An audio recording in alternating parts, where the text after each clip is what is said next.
How to find Bank of America wire Swift code. Hello everyone, I am Bishaka and welcome to our channel. I will take you through the step-by-step process on how to find Bank of America wire Swift code. Now, let's get right into the tutorial.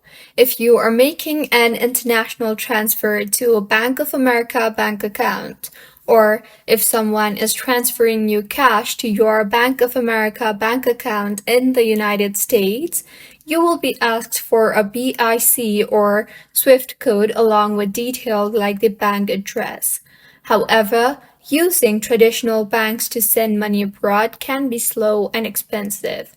So, go ahead and open your preferred browser and in the search bar, search for Bank of America Swift code and tap on the very first option, that is wise.com.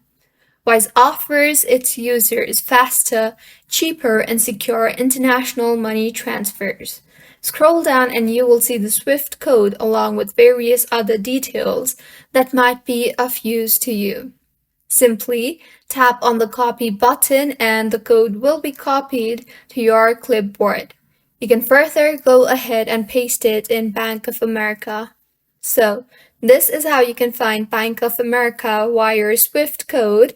If you find this tutorial helpful, please like the video and do subscribe to our channel for more content like this. Thank you for staying with us until the end.